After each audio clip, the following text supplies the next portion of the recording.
Hey everybody, welcome back to another episode of Stupid Gun Myths. I'm Mike B, coming at you from Mommy's basement with the super controversial, heavily debated, highly spiritual, low serial number 1903 grenade that's going to blow up if you shoot it. It's going to kill you. It's a ticking time bomb myth.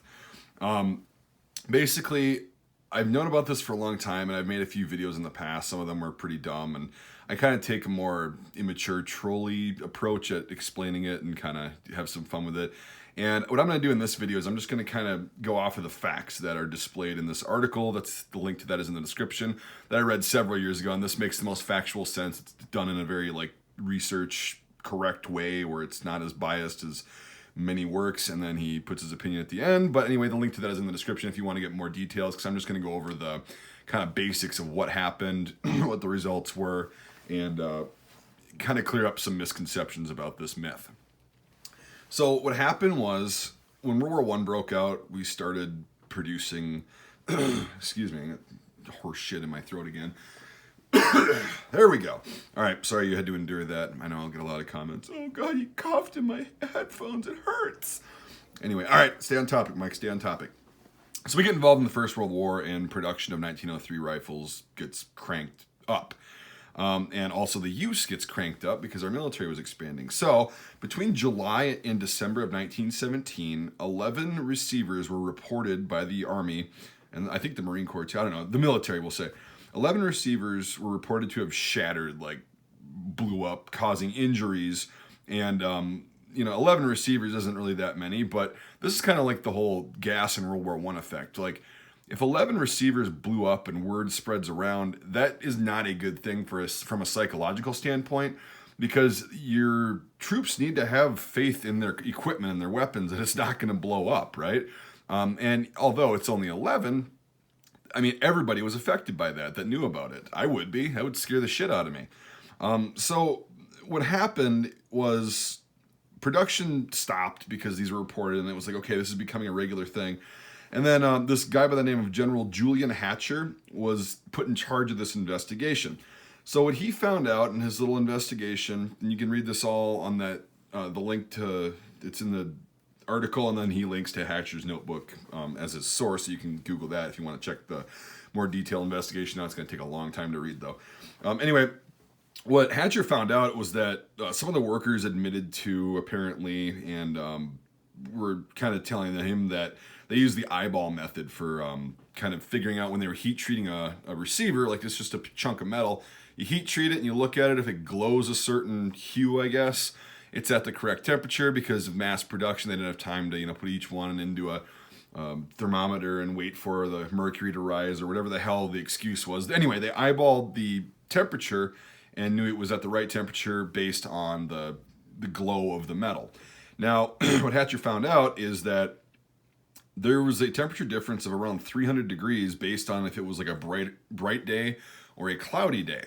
So on a cloudy day, obviously it's going to glow brighter, and then on a really bright and sunny day, the sun coming through the factory windows, it's not going to look as bright, so you're going to have to get it brighter, which causes around a 300 degree difference in temperature. Now, that's an issue because when you heat treat something, you make it more kind of flexible and not really softer, but you make it more malleable so it isn't as likely to crack or be brittle, right? That's with steel. And steel's got some additives in it. I don't know exactly the metallurgy because I'm not a metallurgist, but it had other things besides steel in it. So when you heat that certain kind of steel up to, this temperature of 300 degrees more than what you're supposed to, it creates a brittle metal that will break. You don't want that when you're dealing with any sort of pressure. Brittle metal has its place for use, but generally speaking, a rifle's not going to be one of those.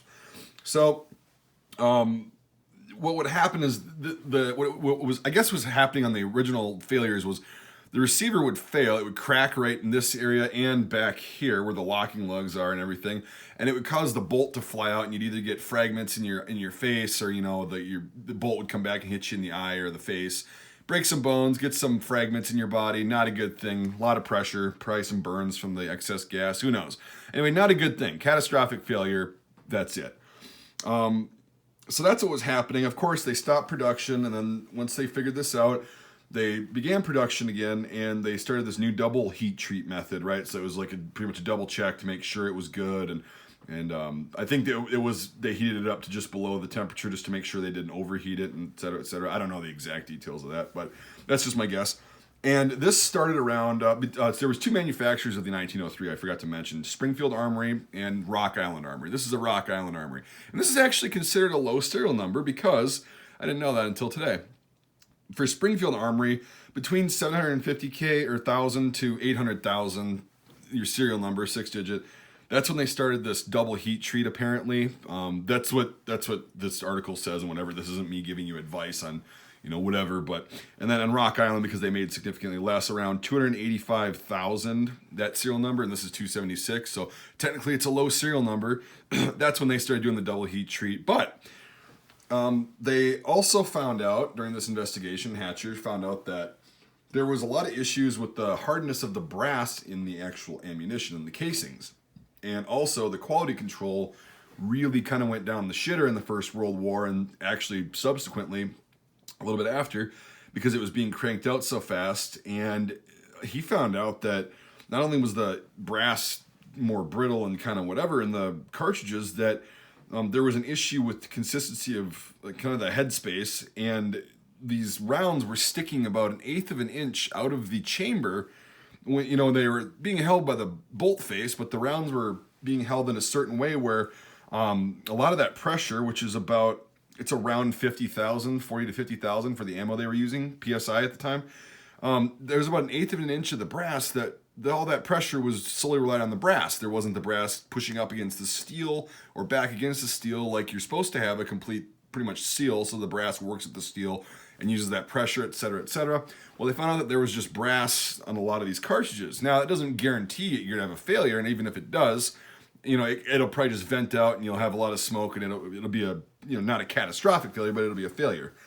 So that was another huge issue that a lot of people don't like to talk about. So in the 1920s, the Ordnance Department started to do tests like hardcore on these receivers after the First World War was over and they had some time.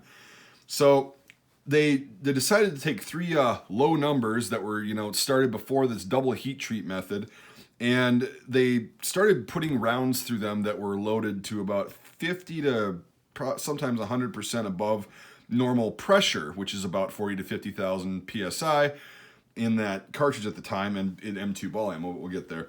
And so out of these 3 rifles they tested, one failed at 80,000 psi, which is roughly 50% over what the normal load capacity is, or the pressure for that ammunition at the time, and 2 failed at 100,000 psi.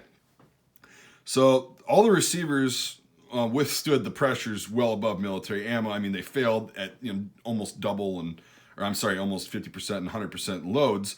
Now, in 1924, 24 high number receivers, after the double heat treat, were tested at 125,000 psi, and none of them failed. So in 1927, a decision was made to remove all the low numbers from service. And so this posed a couple of issues politically, financially, and logistically. Is you're going to withdraw almost 1 million, or a little bit above 1 million receivers from military use, and you just throw them away. So at that time, the military had an extremely low budget. They didn't have the money to get all these new rifles made and purchased and all that stuff. And they realized that they're like, there's been 58 receiver failures at this point, and that's out of 1 million rifles. How about this? And that's including the tests that we did. So why don't we just take the numbers, the low number rifles, and put them in a shelf area or an armory area for a wartime kind of weapons cache, like a reserve kind of weapons thing, and then we'll issue all the new recruits and stuff the higher number 1903s. And obviously this didn't really work that well, and there was a bunch of shit, whatever. It's a logistic nightmare. A lot of people didn't even know what this was and whatever. So it ended up not really having that big of an effect. A lot of these rifles were shot out and rebarreled 3 and 4 times, these receivers used throughout the Second World War, even though they weren't supposed to be technically, but it happened. And so between 1917 and 1929, which was the year of the last reported failure, 68 total out of over 1 million rifles tested, or not tested, manufactured with these low numbers. 68 out of those blew up or burst or had a failure during testing, all that stuff. And the first 11 rifles, they didn't really have serial number info on that before 1917, but that's why they kind of came up with that range. So, and 2 out of these were also Springfield Army with 950,000 range receivers, which is really interesting because those are high number. Remember, the range starts at about 850,000 for, or 800,000 for Springfield, and 2 of those that were 950,000 series broke. So it was odd enough. I'm sorry this video is running so long. This is a lot of information to cover, and it's actually really important to set all this up because this is the factual information. Now, after 1929, there were no reported failures on any low number, high number, 1903. There were no reported failures. So what that leads this guy and myself to believe is that it was partially the result of poor heat treating in the receiver, okay? But that can happen with any weapon from any country at any time. You have one bad receiver, you have one day where shit just doesn't go right and you pump out 1,000 guns. Hey, it's still a possibility. So basically, it can happen today too, even with strict quality control. Humans can make mistakes. So a lot of this I would attribute to the ammo, because I've not heard of anybody using normal pressured normal pressured 30-06 cartridges in their 1903 having a problem. Now, a lot of these that may have been reported in the civilian world could have been from underloaded or overloaded, more than likely, cartridges. That's just my opinion. These are not facts. I just got done reading the facts, or so we think they are. This is now my opinion. So factor that in with the amount of rifles that served in the Second World War that were low numbers, because they definitely were issued out, and they were fired with M2 ball ammo, which was an improvement over the old ammo, and the quality control was a lot better during the Second World War for small arms cartridges than it was during the First World War. So given all those factors, I would more than likely put it about 80% to 90%, respectively, on the ammunition's fault, not the actual cartridge or the rifle itself. I'd blame the cartridges. The faulty, I mean, that'll blow a lot of weapons up. Even today, you can blow up a Remington 700 if you've got a shittily loaded cartridge. Some of those even come shittily loaded from the factory. So what I don't understand is all these people that are just like, nope, it's a hand grenade, it's guaranteed. Sure, a 68 out of a million, that's even a bigger number than I'd like to deal with, but it's still an extremely small number, especially when you consider that these 1903s, most of them went through, the Second World War and have probably been sitting in Jim Bob's gun cabinet, sporterized or not sporterized, for years, because these were surplused out and sold for cheap hunting rifles back in the 50s and 60s and all the way up until they got super expensive. And I've not really heard of many, if any, documented cases of these blowing up, even from, Bubba's overloaded reloading, because they saw this in the Patriot. They use a powder horn, so I'm going to use a powder horn and top this cartridge off. Stupid shit like that. I've not heard of those things failing either.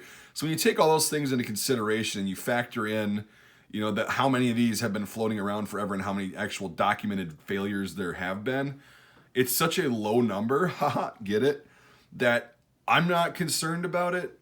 But if you are, my conclusion to this video is if you're really that concerned about it, you now know the safe range, even though I mentioned the other couple receivers that failed at high number ranges. If you're not comfortable with a low number 1903, simply don't get one or sell it to somebody who is comfortable with it. It's that simple. It really is. I don't have a problem with them because I've shot plenty of them with standard M2 ball ammo, which is loaded for a normal pressure range, which is about 50,000 PSI. And I've never had a problem. I've never even had a crack. I see some people have gotten rifles that have cracks. I can't explain that. But again, it's not a super high number. It's like saying that every Ford Pinto that ever rolled on the mean streets of the United States blew up because of the fucked up gas little tank issue there, when only really a few of them did. And it was enough to cause, oh shit, it's just like the psychological effect of this. And it's still ringing true today. That same psychological effect that I mentioned at the beginning of guys not being confident with their gear, that's exactly the same thing that boiled over today. Not to mention that the civilian marksmanship program, for most likely liability reasons, because they used to sell a lot of these, made an article about this a while back, and people, of course, the CMP, that's gospel, so we can't debate anything that's, run by a government kind of backed program, even though it's a private program. But anyway, yeah, I misspoke there. I know you guys, it's not a government program. Well, kind of is, and they work with the government. Anyway, so they did that too, and that's where a lot of this myth comes from. But all this shit being said, it's technically not a myth. Some receivers did fail, and whether it was from the ammunition or not, the ones that were tested that held up to 125,000 psi, which is like 1.5 times the load pressure, those held up, but those were only, a few out of millions more produced, or hundreds of thousands more produced. So take from that what you will, form your own opinion. I encourage you to go look at this article. It's a really good read, really helpful. It just takes a long time. I'm sorry this video took so long, but this is going to be one of the most popular ones. And I'm sure I'll still get people, you should never under any circumstances. Well, fine. Again, form your own opinion. If you don't mind taking that risk, go for it. I don't mind taking it because I have a ton of military surplus firearms and new firearms that could have been made on a Monday or Friday. Something could have gone wrong. Guns can be dangerous, just like any tool. I don't have a problem with them, but if you do, don't buy one. Now you know the serial number range. I know I already said that, but that's basically the whole thing. Why I took more than 15 minutes, 16 minutes now, to explain this to you. So I think I hit everything I wanted to. If you got any questions, again, refer to the link in the description. He knows a lot more than I do. I'm just going by his info, and it makes a lot of sense to me. And it's very pragmatic. It's not telling you what to do. It's just basically saying, hey, if you're not comfortable with it, don't buy one, or get rid of the one you have. It doesn't matter. And if you do reloading, do a lot of research, get good data loads, or get good load data from a reputable place for possibly a lower pressured, a little bit lower pressured 30-06 cartridge if you're that concerned about it. Again, I don't want to mess with that, and I'm not giving you advice on actual load data itself, but there are loads out there that come from a reputable source that will give you a little bit, more peace of mind with a lower pressure load that'll still be safe, because low pressure loads can be just as dangerous as high pressure. So again, make sure you get it from a reputable source if you're that concerned about it. Those are my two solutions. Don't buy one, sell the one you have, or figure out some different load data if you reload to make yourself more comfortable. All right, now we got through that. If you're still around, let me know in the comments. If you're still watching this video, if you made it this long, we'll see how many people actually did.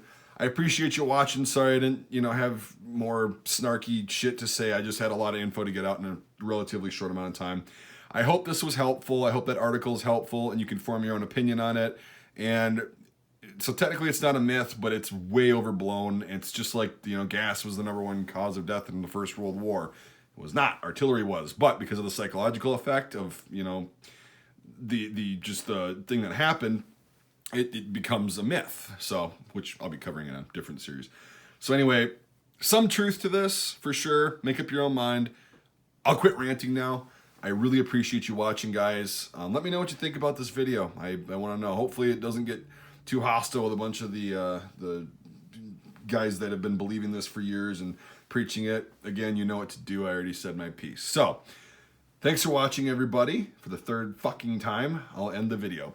Consider becoming a supporter on Patreon. It really helps the channel out. I get props like this, and I've gotten some really cool things recently from Patreon supporters, and I've been posting exclusive stuff there. So if you become a supporter on there for $1 a month, you can see some exclusive videos.